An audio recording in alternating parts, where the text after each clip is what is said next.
Okay, so today we learnt that really cool process called first principles, where it was very long, but very methodical and a bit repetitive, but also you apply the process and you get the right answer. It's a very long process, okay? Very long process. Today I'm going to teach you to do it in a single second, all right? So there's a quicker way. All right, it's called simple differentiation. Just want you to remember the difference between y and f of x. We'll use both of those to represent the function. And then dy on dx, or f dash of x, that's the derivative or the slope function. Okay, that's going to tell us the slope for any value of x. So here I've got this table here, and you could go through with first principles and solve all of these using first principles. All right, x squared, x to the 3, x to the 4, and this is what the answer is going to give you. Okay, if you did first principles, so the derivative of x squared is 2x. The derivative of x to the 3 is 3x squared. X to the 4, 4x to the 3. Okay, so my question is, what is the derivative of x to the power of n? Nx to the power of n take 1. Excellente. Alright, see that pattern there? We've got the number is going to the front, and then the power here is n take 1. So right here we've got 2 take 1 is 1, and we don't need to write the power 1 there. I think you can see it pretty clearly in all of these cases. You might be going, what's going on with this x here? Well, that by itself is x to the power 1. Okay, so what we're doing is we're moving the number to the front. So we've got 1x to the power of 1 take 1. 1 take 1 is 0. And so we have x to the power of 0, which is 1. So we've got 1 times 1. And that's where we get that 1 from. Okay, so that's just there to get you to start thinking about how am I generating this rule? And here are the rules we're going to apply. Okay, so if f of x is x to the n, f dash of x is nx n take 1. If f of x is kx, then the derivative is k. And if f of x is c, then the derivative is 0. C just being a constant, any number. All right.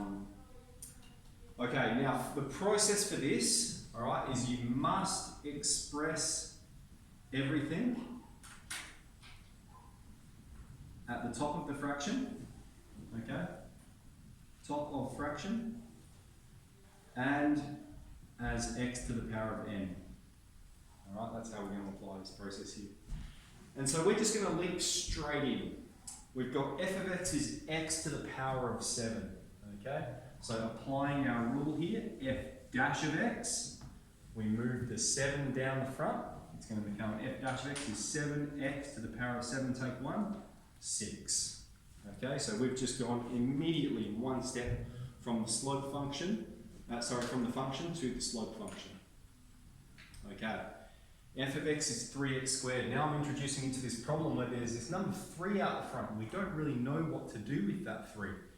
We leave it there. And so what f dash of x is going to be, it's going to be 3 times, and we just go, what's the derivative of x squared? Well, the 2 comes out the front, we're going to have 2x to the power of 1, okay? And then we can simplify that. 3 times 2x is 6x, all right? Now, if you want, you can do that in one step, okay? This step here is obsolete in a way. All right, now I've said that here's f dash of x, here's f dash of x, because that was f of x. Now we've got y. Y equals 5x, which means when we write the derivative, we need to write dy on dx. So whichever terminology we are given, that's the terminology we use. We need to be comfortable with both. Okay, now our rule is if we have kx, the derivative is k. So here we've got 5x, which means the derivative is 5. Okay? Alright, f of x is the square root of x. Okay, now let's just remember our rules. Express everything at the top of the fraction and as x to the power of n. So what we need to do is we need to first express this as x to the power of a half. And we need to be very clear, okay? I've seen people do this in the past, they just write equals, equals, equals, equals. No. This is f of x. Now, this is f dash of x, okay? It's the same function, and then we have the slope function, all right? So you need to make sure you're not just putting it equals. We're aware where we're differentiating it. And so we're pulling that half out the front, so half x, and then to the power of minus half, okay? And I think in the back of the book you'll find they simplify it using some surrogate operations and index laws. So for instance, what this is you've got 1 on 2, and then x to the minus half, we know that means 1 on top of x to the half, all right? And we know that means the square root of x, and so what you've got is 1 on top of 2 root x. Okay, so this can simplify to be written like this, all right? You get full marks here, okay? In all of our tests it'll say differentiate without simplifying, but you'll find in the back of the textbook that they do simplify a bit, and they're important algebraic skills to have. We do expect you to be able to do that, although in the test it will say derive without simplifying, differentiate without simplifying. Okay, in E, I've introduced you to, now rather than just having one term that we're differentiating, we've got all these 3 terms. And that's fine. The rule is we just differentiate them all at the same time. So here's y, which means dy on dx is going to be, remember we just keep the 5 there. So I'm going to do it the long way. You're welcome to skip this step, this part if you want to. But it's going to be 4x to the power of 3. All right, the 5 stays there. Derivative of x to the 4, 4x to the power of 3. We know kx just goes to k, so that just becomes take 2. And the derivative of a number, whenever you just have a number there, it just disappears. Bye-bye number. Okay, the derivative of c, any constant, is 0. Which means our answer, dy on dx, is 20x to the power of 3. Take away 2. Okay. Now, we don't want you to get ahead of yourself in that we must make sure we satisfy both of these contingencies before we derive the function, before we differentiate the function. So, what I need to do is I need to make sure I express everything at the top of the fraction. Now, over here, this is not at the top of the fraction. Okay, so we can't differentiate it yet. We need to express it at the top of the fraction. So that's index laws. So what we've got is we've got x to the 4, and this one here, I find it easy, best to do this, all right? X to the 4 on 5, that means 1 on 5 times by x to the power of 4, okay? So now you can recognize it's a number times by the function, okay? We're splitting that up, make it a bit easier. The x stays as it is, and this one becomes 3 times x to the power of minus 5, all right? And you need to be very, very deliberate. This is why, okay, we haven't differentiated anything yet. Now that we've expressed it as y, we're ready to differentiate. So we're y, and then we go to dy on dx. Okay? So this one here is going to become 1 on 5, and then we've got 4x to the power of 3. X, okay? Now remember the derivative of kx is k. Here we've got take 1x. Okay, so the derivative of 1x is 1. So we've got this, take 1. And then we've got take, and we've got 3 x to the minus 5. So that's going to be minus 5x to the minus 6. All right, and let's go through and simplify this one. So here we have a fraction times a number. So the number just goes to the top. So we could express it like this, 4 on 5 x to the 3. We could express it as 4x to the 3 on 5. Okay, both of those mean the same thing. Either of those is fine. Take 1, and then here we're going to have minus 3 times minus 5, so that's going to be plus 15x to the minus 6. Okay, so if we want to simplify it like that, we can write it as 15 on top of x to the power of 6. Alright, so we're very deliberate. Here's y, and here's dy on dx. And I should be writing it down the bottom in our answer, just to make sure we know what's going on. Okay, alright, I might rub that out, or I can give you a little bit. Do we need a little bit of time? Justin does. Oh, I can take a photo. Yeah, take a quick snap, and then I'll put a couple of examples up, a couple more. Any questions about it so far?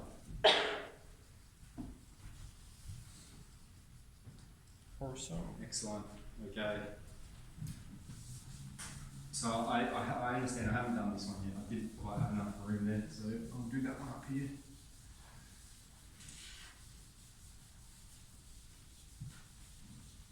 Alright, so that is x plus 5 on x squared.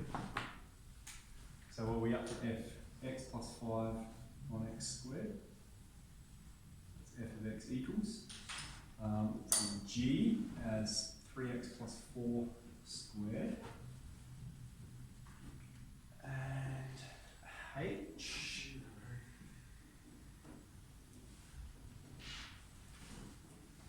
Two x to the 4.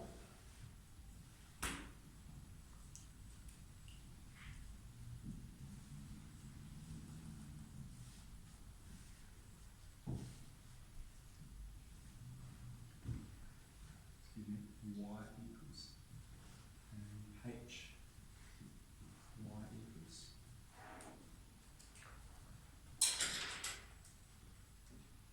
Okay. And there's one more. Alright, so we'll go through this and then I'll do just one more just to summarise it. Okay, so you will find that they're just going to get progressively more complex, okay? So they start off pretty simple and then you start getting this kind of stuff here. Now there's a couple of things we can do with this, alright? The first thing we're going to do is what's called split the denominator, okay? So what we've got is x plus 5 on x squared. Well, we can write that as x on x squared plus 5 on x squared, okay? And let's be very precise, that is still the same function, it's still f of x, alright? And we know that from fraction operations. If we were to write it like this, we could then collect those over the same denominator, okay? So it's like saying 1 on 4 plus 2 on 4. We could write it like that, or we could write it as 1 plus 2 on top of 4, okay? So here, that's what we've done. So then, okay, remember, we need to express everything at the top of the fraction as x to the power of n. So we've still got f of x, and what we've got here is we've got the same base. Here is x to the power of 1, here is x to the power of 2. So we're doing the top power take the bottom power. So this becomes x to the power of 1 take away 2, or minus 1. And here this is going to be plus 5x to the minus 2. Alright, so we're very precise. Here's f of x, and now we're ready to differentiate. So all at the top, it's all to the negative 1. F dash of x minus x to the minus 2. And I'm going to start getting a bit faster now, okay? Take 10x to the minus 3. Alright, so you can see 5 times minus 2 gives me minus 10, and then just x to the minus 3. Okay, if we wanted to express this in terms of fractions, back in terms of fractions, we've got minus 1 on x squared, and take 10 on x to the power of 3. Alright, now whenever we've got something in brackets, we need to expand it first. Okay, so you absolutely have to expand, and then we can differentiate. So to write this in expanded form, it's going to be, I'm going to do it in a couple of steps. I'm a bit concerned about some of us and expanding. So it's 3x squared plus 2 times 3x times 4 plus 4 squared. Alright? So the squared applies to both of these. So we've got y equals 9x squared. We've got 2 times 3x is 6x times 4, 24x. And then plus 16. Okay, and now we're ready to differentiate 18x plus 24.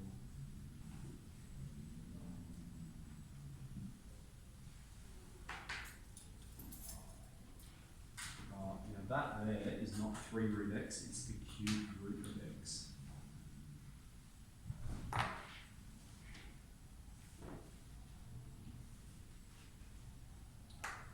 Okay, now when you get onto this one, I've seen people, don't make this mistake, they're going to go through it and they go, yep, I know I need to simplify this, I'll just derive this part here. Alright, you don't do that. You have to wait right till the end till you've got everything and then differentiate all of it at the same time.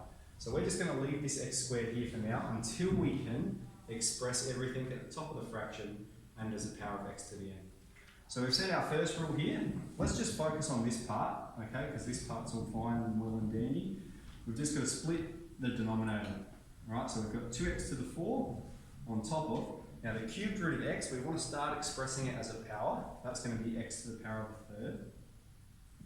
And then over here as well, take x on top of x to the power of a third. Okay, so all we've done so far is split that denominator and express the cubed root of x as x to the third. And I'll chuck the plus x squared there, he's just hanging out. Okay. Let's use some index laws. So we've still got y here, and we're going to have, we've got the same base, x. So it's the top power, take the bottom power. So I might do this in a couple of steps. We've got 2x to the 4, take a third. Take x to the 1, take a third. And then plus this x squared.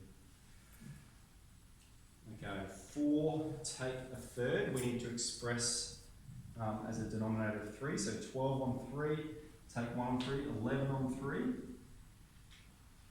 Alright. So here we're going to have 2 thirds, and then here we will have x squared. Alright, so we haven't differentiated the function yet, it's still the same function. This here and this here are exactly the same function, just represented in different ways. Okay. Now it's in a, it's represented in a way that we can now differentiate it.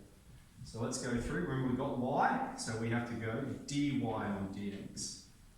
The 2 hangs out there. We've got 11 on 3, x to the power of 11 on 3 take 1. So that will be 11 take 3, 8 on 3. And here we'll have 2 on 3 x to the power of 2 on 3 take 1. So that'll be minus a third.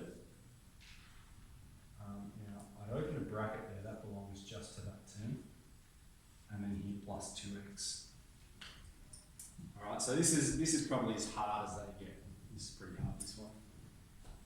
And then if we were to expand that, 22 on 3, x to the 8 on 3, take 2 on 3, x to the negative a third, and plus 2x.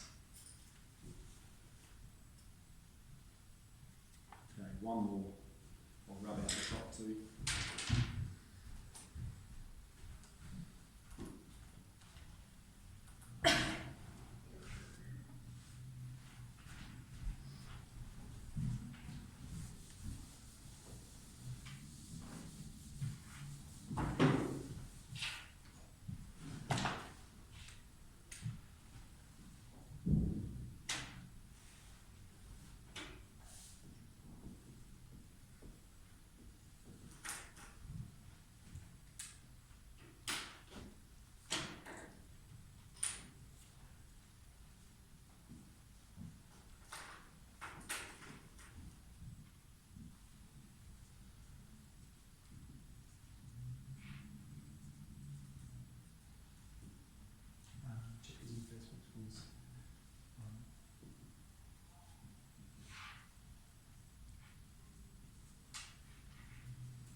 So there's a bit going on with this one. Is anyone still writing down H?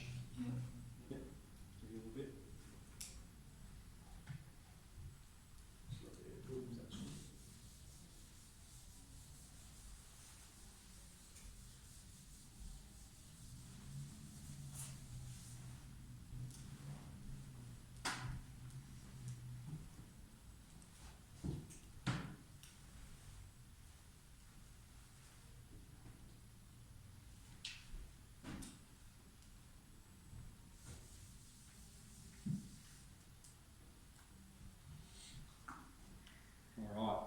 So, I'll go up over here, we'll just start over here. Find dy on dx. Alright, so this is just one step. Everything's already expressed at the top of the fraction.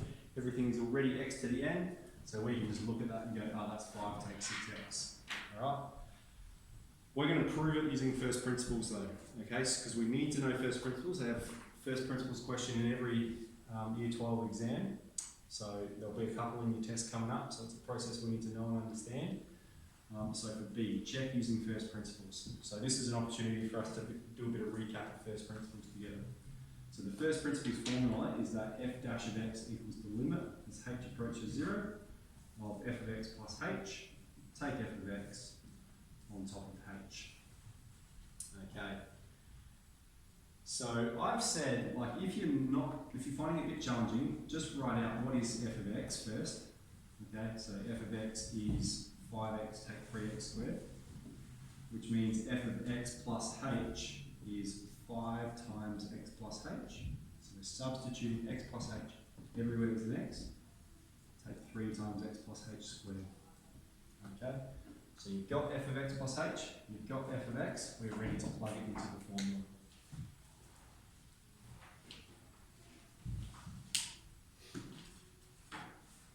You finished with h, Ben? Yeah. Need a bit of space here. So let's do that. We've got f dash of x equals the limit as h approaches 0 of f of x plus h. So I'm putting that whole thing in first. Okay, so we've got f of x plus h. Take away f of x. Okay, notice how I put it in brackets on top of h. Alright, f of x plus h. Take away f of x on top of h. And then we just do that process where we rinse and repeat. You guys do it in your books, I'll do it up here.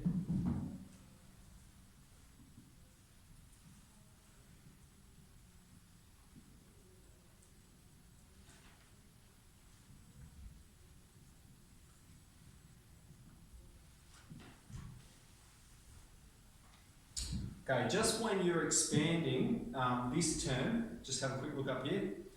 So perfect square first, and then distribute the 3 through, right? Bed maths. We do exponents, and then multiplication, right? So I'm doing it in 2 steps. And I encourage you to do that, because it's better to do it slowly and get it right than to try and do it quickly and get it wrong.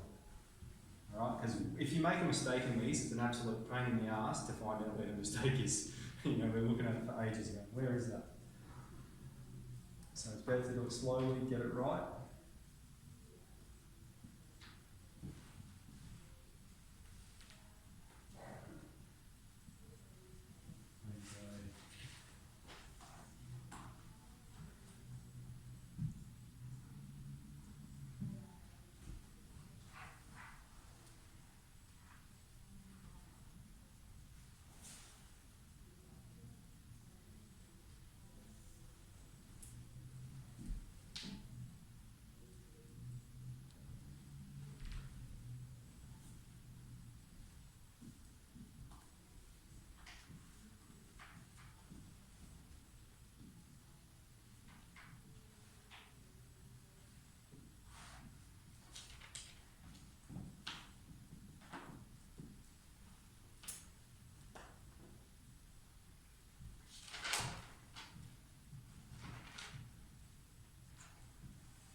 Is that anything else? Yep.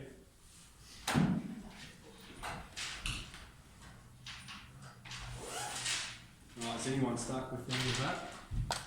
You've got to go? Yep. Are you back or? No, we're back at the end of the day. Yeah. Cool. What are you up to?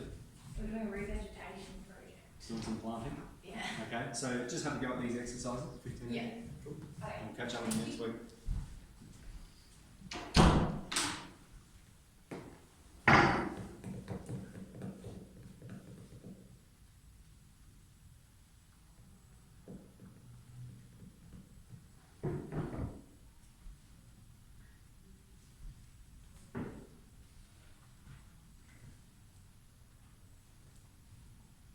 How'd you go, Kevin?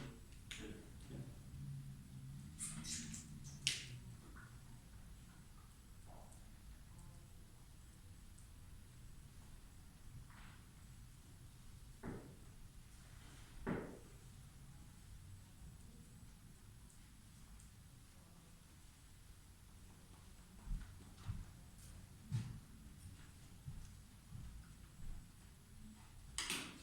Good. Excellent. Okay. How'd you go with the first principles? I'm not very good with that. We need to practice them. Yeah. Good else. Yeah, you go, Laurel.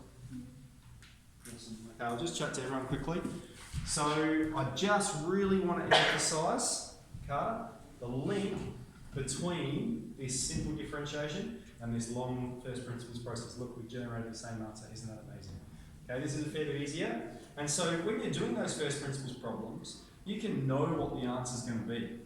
All right, and so you can know if you've got it wrong, if your process is incorrect. All right, because you know how to solve it using that simple differentiation process. Okay, and this statement here is important. All right, when we put x is 1 into the original function, that's the y coordinate, that's the y value. So a set of coordinates. When x is 1, y is 2. All right, and when we put x is 1 into the derivative function, that is the slope function, it tells us the slope. The slope at this point is -1. That's how steep it is. Really, really good. Let's get into 15a.